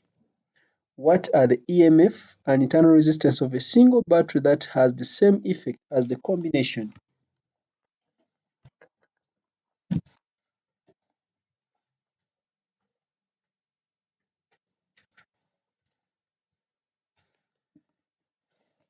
So this question is very easy. I'll just draw a loop here. I'll just draw a loop there. Maybe let it be anti-clockwise. So the sum of the EMFs is going to be 12, because when I move around the loop anti-clockwise, so it will be 12 minus 9, because this is positive, positive, negative, negative, yet this is negative, positive, negative, positive. So 12 minus 9, that is 3 volts. So the EMF must be 3 volts. Ignore C and D. So what are the EMFs and internal resistance of a single battery that has the same effect as the combination? Now the resistors are in series. You see that they're in series, so they simply add up. So total resistance is simply going to be the sum of 0.3 plus 0.1, which is 0.4 ohms. So the answer is 0.4 ohms and 3 volts. So the answer is B. The diagram shows a circuit. What is the reading on the voltmeter? Okay, so we can first find the current. Find the current. So current is equal to EMF divided by total resistance. So that is 6 divided by total resistance, which is 2 plus that, which is 2.1. That is the current in amperes. Now that we know the current, the same current here is the same current here. So the PD, the reading of the voltmeter is the PD across this. So the current, the PD across 2 ohms is the reading of the voltmeter. PD is I times R. So the current is 6 over 2.1 times the resistance, which is 2. Because it's the same current through the battery and the fixed resistor. So I'll just say 6 times 2 divided by 2.1, which gives us 5.7. So this is 5.7. That is B. Electricity is simple and sweet. Very simple and sweet. In the circuit shown, the cell has negligible internal resistance. Which diagram shows a potential divider circuit that can vary the potential difference across the lamp? This one, we want a potential divider. For a potential divider, we must have at least two resistors in series. This one, does not vary, does not act as a potential divider, because the PD across the bulb will always remain the same as the EMF, because it is just in parallel. So this one does not. Then this one, when the PD across this increases, you notice that the bulb of this part here is connected across this this side is connected. So this is in the bulb is actually in parallel with the cell. So the EMF, the PD does not change. It is the EMF of the cell. Then let's check this one. Of course, as we move the contact along, it means the resistance of this part is not the same as is going to be varying, or the resistance varies. And the PD across the bulb is going to be the PD across this part of the resistor here. So since PD is directly proportional to length, as the length of the length it changes, the PD across this part here changes, which means the PD across the bulb changes. So the answer is most likely going to be C. This one, as we move the contact along this, as we move along the contact along this, the PD across this point will still be the same as EMF. This has no effect at all. The PD across the bulb will still be the same as EMF. They are actually parallel. So the answer is going to be C. Because here it is like they are now, when you move the contact along this resistor, it's like there are now two resistors in series. So they are dividing the value of the power supply. And the PD across this part that I've shaded is going to be the PD across the battery. As you move the contact further, it means you are increasing the resistance, you're increasing the PD across the lamp. The current in the circuit shown is 3.2 milliamperes. Okay. What are the directions of flow and the rate of flow of electrons through the resistor? So if current flows in this direction, current is flowing in that direction. This is the direction of current. Current is flowing from X to Y. It means electrons move from Y to X. So this is wrong because we are looking for the direction of flow of electrons. So these two are wrong. Current flows from X to Y, but electrons move from Y to X. Okay. Now let's find the rate of flow. The rate of flow of electrons, that is the number of electrons flowing per time. So current is equal to charge over time. That means this is going to be the number of electrons times the charge of each electron over time. So we want the number of electrons flowing per unit time. So N over T is equal to the current, which is given as 3.2 milliamperes. Mil is -3 divided by the charge of each electron divided by E. That is 1.6 times 10 power -19. 3.2 exponent -3 divided by 1.6 exponent -19. So I'm getting 2.0 times 10 power 16, which makes the answer to be C automatically. Which graph best represents the way the current I through a filament lamp varies with the PD? Of course, for a filament lamp, as PD increases, the current also increases, but at a point when the temperature increases, so the change in the current now becomes smaller. So the filament lamp, without hesitation, the answer is going to be this one here. The answer is going to be that one, because resistance is equal to V over I. As temperatures increase, the resistance increases. What happens to the gradient? As temperatures increase, the resistance increases, which means the gradient must also decrease. So it means the gradient must become smaller. So the answer is going to be automatically B. But we already know the filament lamp, that the graph has, for higher values of V, the change in current becomes small. So the graph becomes flat. So this is a metal conductor. This is going to be a diode. And this is none of those. A cylindrical metal wire X has resistance R. The same volume of the same metal is made into a cylindrical wire Y of double the length. Same volume. Because the length has been doubled, the area must also have been doubled. So what is the resistance of the wire Y? Okay. So it is cylindrical. That means it has a cross-sectional area, which is circular. So we can say resistance is equal to rho L over area.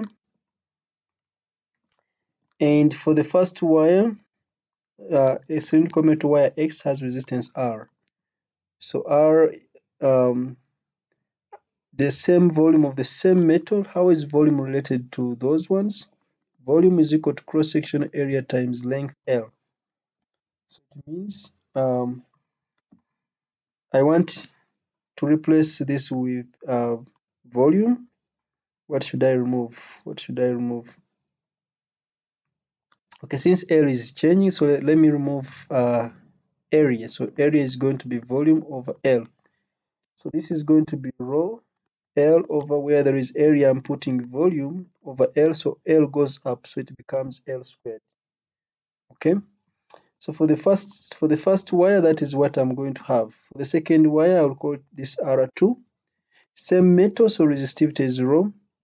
Length is double, so this is going to be twice L but is squared.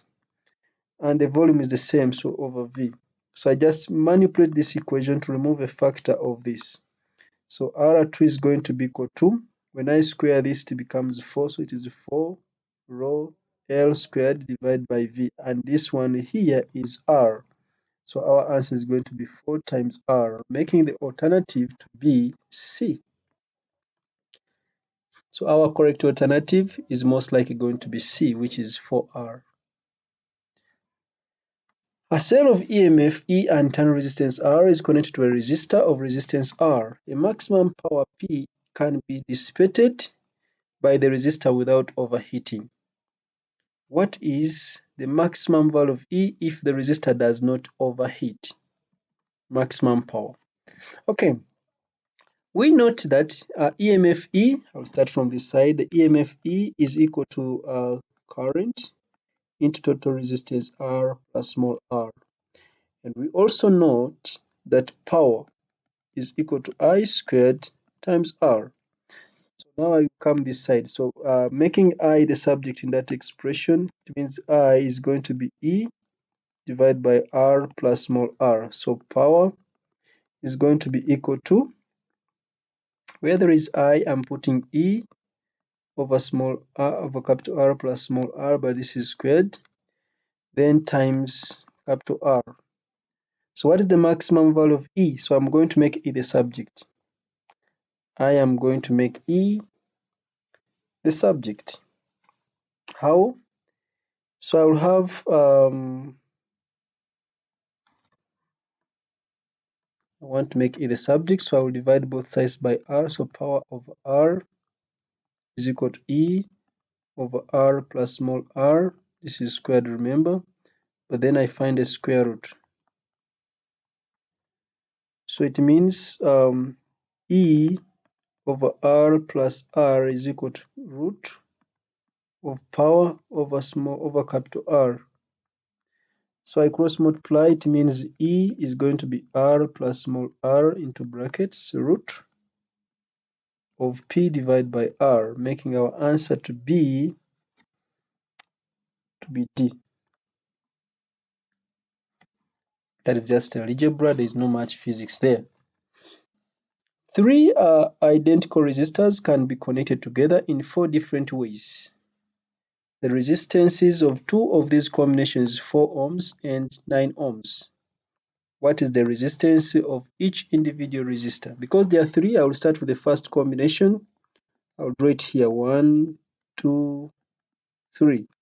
Total resistance here is actually 3 times R. Then I can have all of them in parallel. In parallel, I'll have 1, 2, 3. They're in parallel now. And total resistance here is 1 over R plus 1 over R plus 1 over R. So total resistance here is going to be R divided by 3 here. Then we have other 2 options. We can have 2 in parallel and 1 in series with them. So we can have something like this. 2 in parallel, but in series with another one. So total resistance here, remember this is R. So total resistance here is R over 2 plus R. R over 2 because they're in parallel, plus R, which gives us 3R over 2. Total resistance here is 3R over 2. Then the last one, we can have two in series, and the combination of series is in parallel with another one, something like that. So these are in series, so this is 2R and this is R. So 2R and R, they are in parallel, so that is 2R times R over 2R plus R. So 2R times R over 2R plus R, that gives us 2R squared over 3R, which gives us 2R over 3. So total resistance here is 2R over 3. So the question is, the resistances of two of these combinations, 4 ohms and 9 ohms. What is the resistance of each individual resistor? So we are going to use inspection method. Suppose we equate 3R to 4. 3R equals to 4. It means R is going to be 4 divided by 3. We can check into any of the remaining combinations to see if there is anyone which gives us 9 when we substitute that. You can check.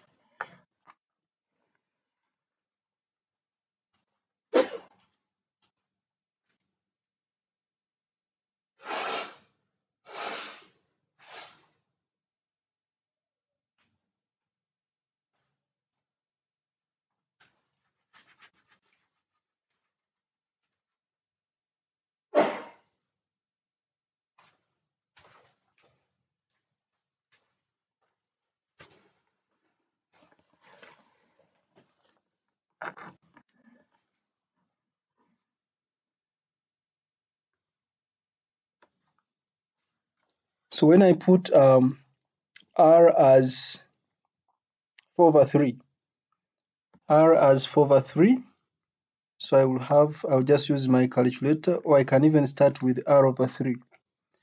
So R over 3, let's check. R over 3, so I'm just going to say 4 divided by 3, then again divide by 3. That gives us 0.44 recurring, so that means that this one will not work. So it means the first arrangement that one will not work. We can try equating the same to 9. Let's check 3R equals to 9, which means R is going to be 3 ohms. 3R equals to 9, R is 3 ohms. We can check. So for the first one, that will give us 9, which is fine, but the second one, it gives us 1, not 4. The third one, 3 times 3 over 2 is not 4. The fourth one, 2 times 3 over 3 is not 4. So that means that one will also not work.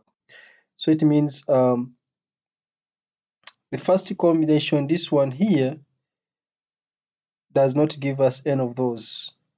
Let's check the second one. Suppose we choose, let me save time and choose which one I think is most appropriate.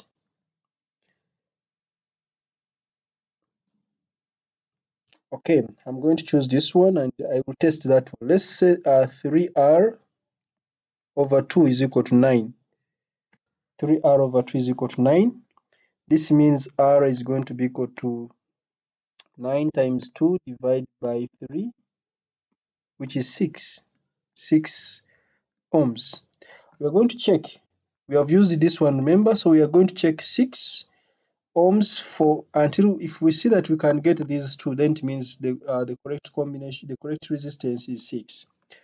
When I check the first one, 3R, 3R is 3 times 2, which gives us 18, 3 times 6, which is 18. R over 3, R over 3 is going to be 6 divided by 3, which is 2. And then we have 2R over 3, which means that will be 2 times 6 divided by 3, which gives us 4. So it means the correct answer is going to be 6. Because 6 gives us 18 for the resistance in series. It gives us 2 for those in parallel. 6 gives us resistance 9 for these ones. It gives us resistance 4 for these ones. So these two are catered for. So the correct combination, the correct answer is going to be 6. So R, this is very important. It is quite logical, but you should be able to evaluate that. In the circuit shown, a battery of negligible internal resistance is connected in series with a pair of fixed resistors R1 and R2.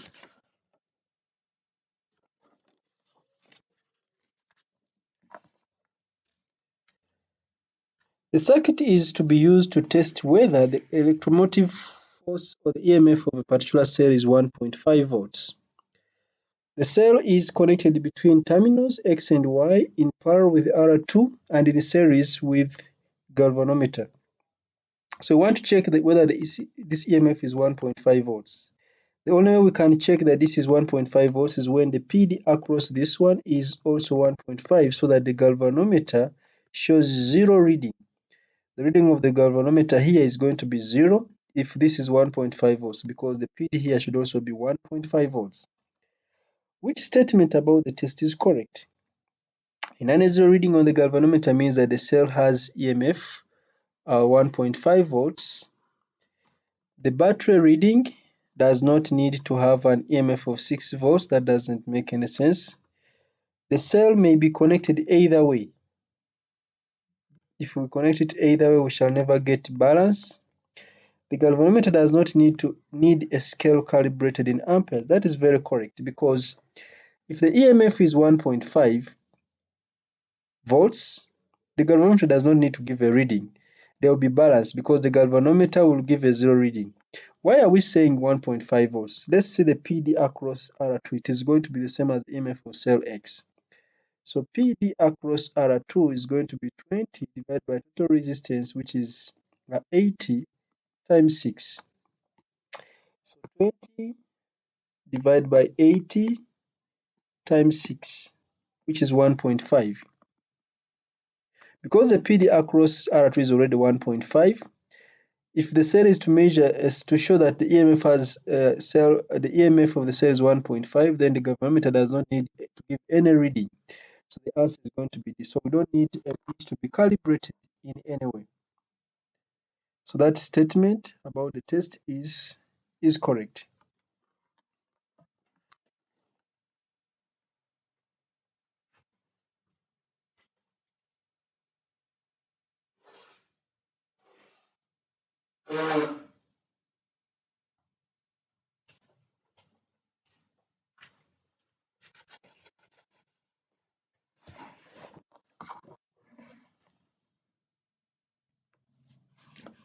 The number density of free electrons in copper is 8 times 10 power 28 per meter. A copper wire has diameter of 0.42 millimeters. What is the average drift speed of the electrons in the wire when the current in the wire is 0.57 amperes? So we know that current is equal to never. So average drift speed is going to be equal to, they gave us diameter, so this is going to be I divided by NE. Where there is area, I'll put pi d squared over 4. So this is going to be 4 times I divided by NE pi d squared. So this is 4 times, the current is 0.57 divided by N is, that is the number of free electrons per unit volume, is 8 times 10 power 28 times 1.6 times 10 power negative 19 times pi times diameter, which is 0.42 times 10 power negative 3, and that is squared. So I'll just press my calculator. Starting with the numerator, 8 exponent 28, 1.6 exponent negative 19 times pi into 0.42 exponent negative 3, and this is squared. So that gives us the denominator. Then the numerator, I'll just say 4 times 0.57 divide by the answer in the denominator. So that is giving us 3.2 times 10 power negative 4.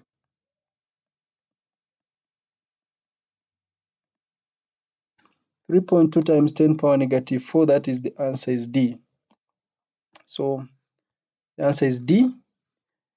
An electric kettle is rated 2 kilowatts, which describes the power supply to the heating coil in the kettle. The coil has resistance 5 kilo ohms. What is the current in the coil? So of course power is equal to I times V, or we can say I squared times R. The power is given as 2 kilowatts, which is 2000. The current is what we want to find, so I squared. The resistance is 5 kilo ohms, so that is 5000.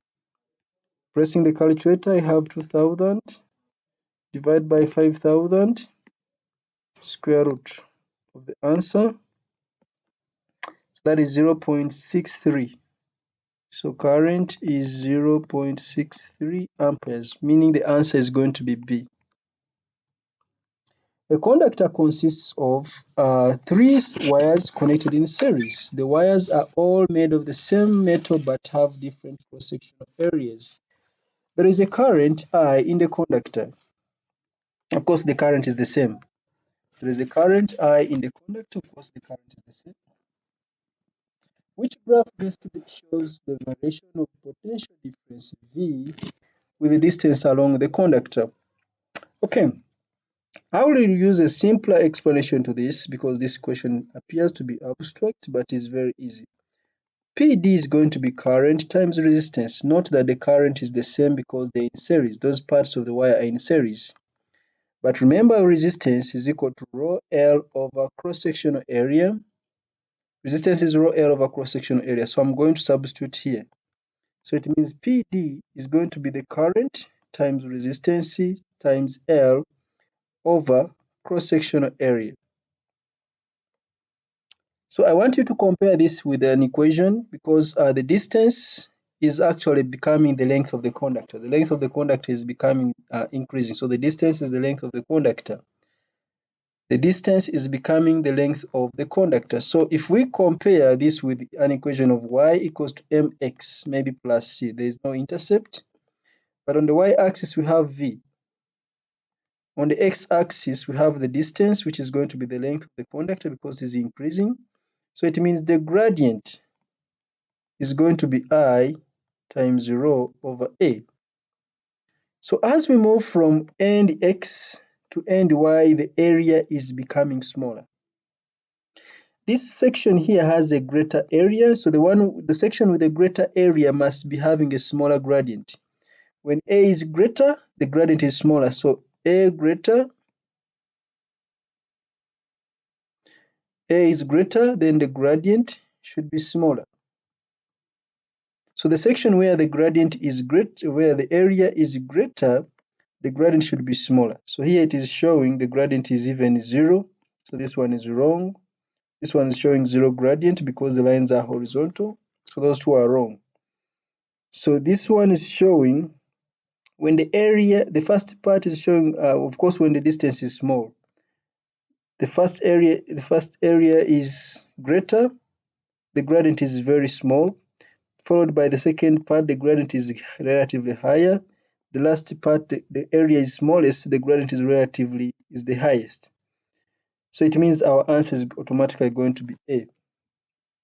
So the thickest conductor has the least resistance. And by Ohm's law, since V is directly proportional to R, so it means the thickest conductor has the least resistance, therefore it has the smallest voltage drop. We can explain it in terms of gradient. If V is equal to I rho L over A, on the y-axis we have V, on the x-axis we have the distance. So the gradient is I rho over A.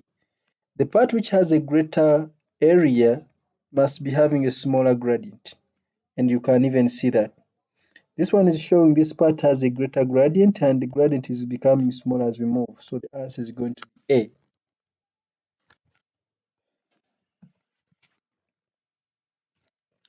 A cell of e.m.f. E and internal resistance 0.5 is connected to a resistor of resistance 4.7 ohms. The maximum power that can be dissipated by the resistor without overheating is 0.5 watts. What is the maximum value of E for the resistance not to overheat? For the resistor not to overheat. Okay. So we want maximum power that can be dissipated by the resistor without overheating. It is 0.5 watts. So power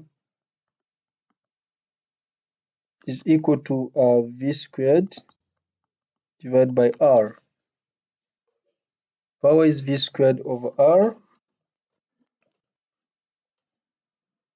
Power is V squared over R. So we can tell, and by the way, this is the same as I squared times R. Since we have the power, we can tell the current which should flow through the circuit. So power is 0.5 should be equal to I squared times R, which is going to be 4.7. So it means the current is going to be 0.5 divided by 4.7, and I find the square root,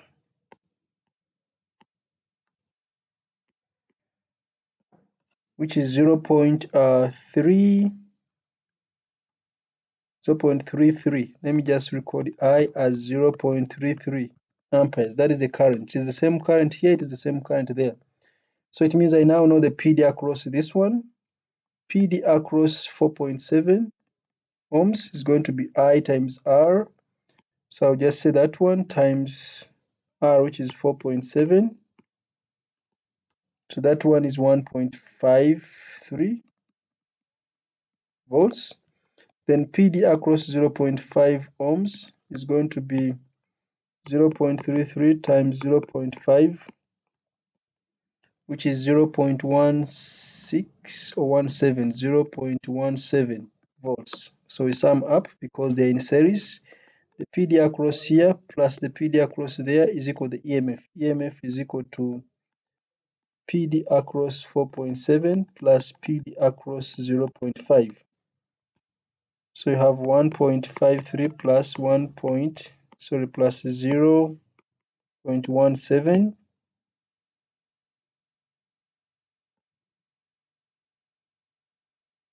1.53 plus 0.17, this gives us 1.7. So it means our answer, or our most appropriate answer for the e.m.f is going to be 1.7 volts. So that answer is C. Kirchhoff's first and second laws link the conservation of physical quantities. Which quantities do they link? Of course, first law is charge, second law is energy. First law is charge, second law is energy, so the answer is A. In the circuit shown, X is a variable resistor whose resistance can be changed from 5 ohms to 500 ohms. The e.m.f of the battery is 12 volts. It has a negative internal resistance. What is the maximum range of values of potential difference across the output? Maximum range of values of the potential difference across the output. Okay. So we can find a PD across X because X is a variable resistor whose resistance is changed from 5 to 500. From 5 to 500. What is the maximum range of values of potential difference across the output? If resistance is 5, so the PD is going to be 5 over 5 plus 40, which is 45, times the voltage supply, which is 12. I'm using potential divider formula. V out is equal to R over R total times the voltage supply. So 45, I got 5 plus 40, which is 45. So that one gives us 5 divided by 45 times 12. That's 1.3. So we ignore, the smallest is 1.3. We ignore this one and this one. Let's check the highest, that is when it is 500. So the PD across X is going to be 500 divided by total resistance, which is 500 plus 40 times the voltage supply, which is 12. So remember this was 1.3 recurring. So 500 divided by 540 then times 12. That is 11.1. So this is 11.1 volts. So our answer is going to be A. The unit of electric charge is the coulomb. What is meant by a coulomb? So we know charge is equal to I times T. So ampere seconds. So a coulomb, number one, part A, they say the charge passing a point in 1 second when a current produces 1 joule of work. The charge passing a point in 1 second when a current produces 1 watt of power.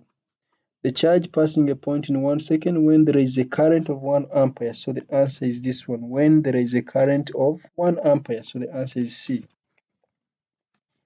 Two copper wires are joined together and carry current as shown here. Wire P has a diameter D and wire Q has diameter 2D. What is the ratio? What is the ratio?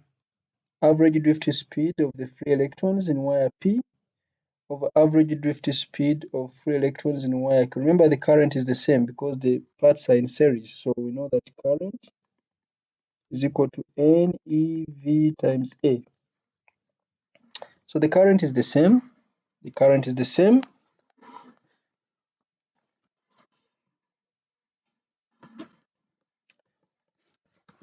So we just find for the first wire, the current is going to be N times E. Drift speed is V for P. And where there is area, I'll put diameter pi. Diameter is D squared over 4. For the other wire, the current is going to be equal to NE. Drift speed is VQ. Area is going to be pi. Where there is D, I will put twice D, but is squared, then divided by 4. So just equate the two equations and make VP over VQ the subject because the current is the same. So I have NEVP pi D squared over 4 is equal to NEVQ. When I square this, it becomes 4 pi D squared gain over 4. Some of these quantities are cancelling out. For example, NE cancels out. Then we have pi D squared over 4 cancels out. Pi D squared over 4. So you remain with VP this side. The other side you have 4 times VQ. So it means VP over VQ must be equal to 4. So it means the answer is going to be D. Okay. A power supply of e.m.f V and negligible internal resistance is connected to the circuit. There is a current 3 amperes in the 4 ohm resistor. Of course, if there's a current here, remember this, you see that this resistance is twice this one, and the current, remember, divides at this point. If this resistance is twice the other and the current here is 3, it means by common sense the current here is going to be 6 amperes. Because remember, current is inversely proportional to resistance.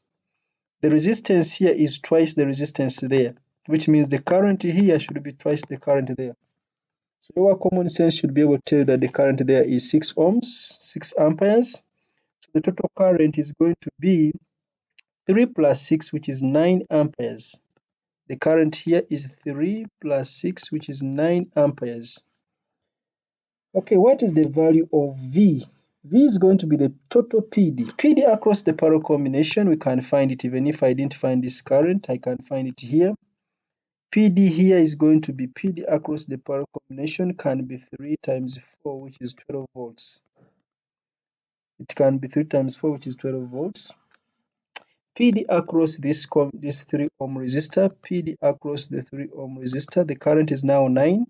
So it will be 3 times 9, which is going to be equal to 27 volts. So total PD is the sum of those two, which is 12 plus 27, which is 39 volts.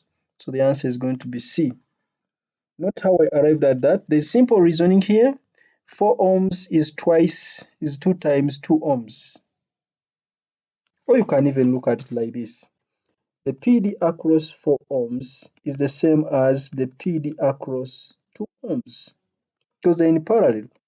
But the PD across 4 ohms is the current, which is 3 amperes times the resistance, which is 4.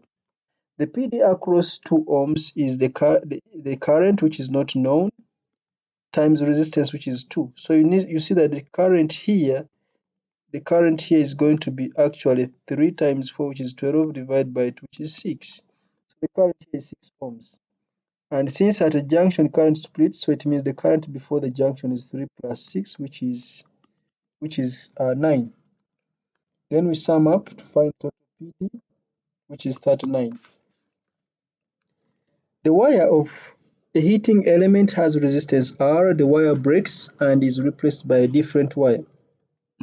The data for the original wire and for the replacement are shown here. What is the resistance of the replacement? Let's start with the original wire. I'll put the original wire this side. The resistance of the original wire is going to be equal to resistivity rho, original length L, then over cross-sectional area. But remember, area is pi d squared over 4. So here I'll put pi d squared, and the 4 goes up. That is for the original wire. Then for the replacement, resistance for the replacement will be equal to 4 times rho. Now the resistivity is twice rho. Where there is L, I will still maintain L. Divide by where there is diameter, I will put there twice d squared. So I will manipulate this to come up with a similar expression. So this will be 4. The 2 will come out, so I'll have twice times 4 rho L in the numerator, which is the same as this one. Then I'll square the bracket, it becomes 4d squared, so I'll put 4 away. Then I remain with the pi d squared. You notice that this part here is exactly the same as that one. But there is a 2 over 4, that is a half. So it means R2 is going to be 2 over 4 times the original y. So that is a half R, which is R divided by 2, making our answer to be automatically B. A fixed resistor and a variable resistor are connected in series with a cell that has internal resistance as shown. The graph shows the variation of quantity X with the resistance R of the variable resistor as R is increased from 0 to its maximum value. Let's check here. So when R is increased, it means the PD across R increases, of course. But of course, the current in the circuit decreases. So I decreases, which means the velocity volts decreases. And if the velocity volts have decreased, it means the terminal PD must be increasing. So the graph shows the variation of a quantity X with R. Because this one is fixed, it means the terminal PD can never be 0. The terminal PD can never be 0, so the graph cannot start from the origin. So let's check here. What could X represent? The current in the circuit, that is automatically not correct. The EMF of the cell. The EMF of the cell. When R is 0, the PD, the reading here could also be the PD across this, which is not the EMF. So this is also wrong. This cannot be EMF because there is another fixed resistor which is not catered for there. The potential difference across the internal resistance. No, that is not true. It can't be PD across the internal resistance against R, but can be the terminal PD across the cell. That is the total PD outside the cell, across the terminals of the cell, which involves the PD across this and the PD across R.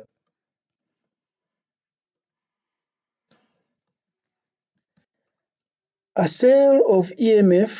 for and negligible internal resistance is connected to a fixed resistor of resistance 1 ohm and a potentiometer of maximum resistance 3 ohm as shown here.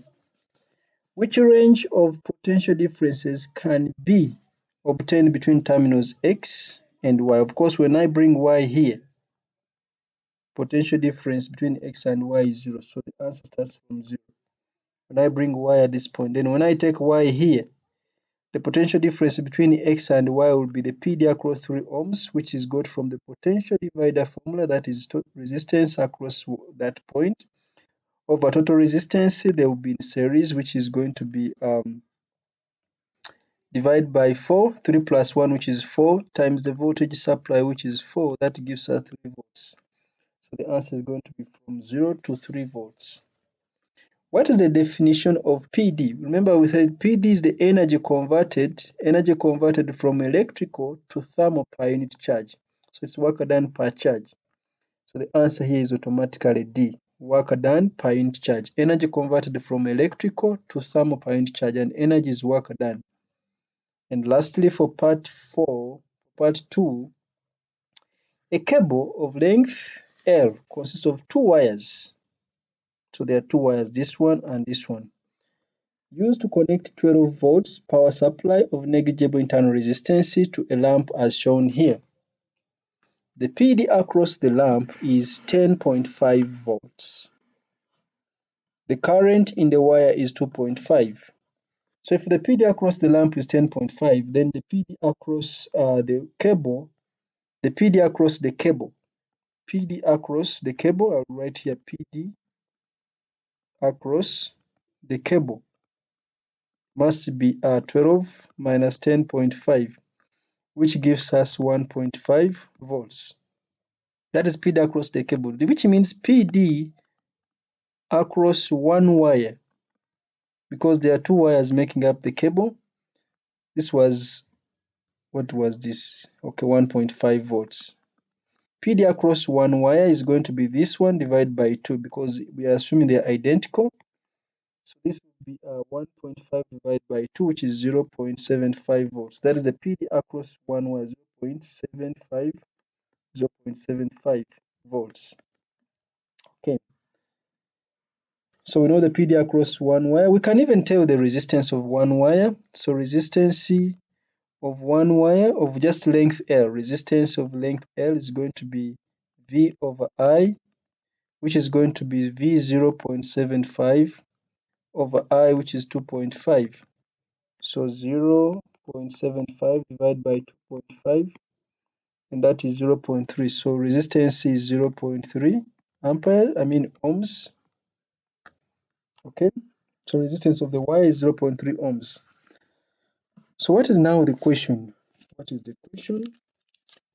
What is the length? What is the length of the cable? What is the length of the cable? Now that is easy. Resistance is equal to rho L over cross-section area. They gave us resistivity. They even gave us the area. What a simple question. This implies that L is equal to R times A over rho. So R is 0.3, cross-section area is 6 times 10 power negative 7, then rho is 1.7 times 10 power negative 8. So we just press our calculator. 0.3 times 6 exponent negative 7 divided by 1.7 exponent negative 8, and that gives us a simple precise answer of 10.588, which is 10.6. So this is 10.6 meters. So our answer is going to be A. I want part 2 to stop at that point, and I hope you learned something from part 2. I don't know whether I've been very fast, because electricity appears to be interesting and simple. Nevertheless, if there is anything I've not made clear, you can always write to me, and I try my level best to make it clear. Enjoy the rest of the day, and see you in part 3 of electricity. Bye bye.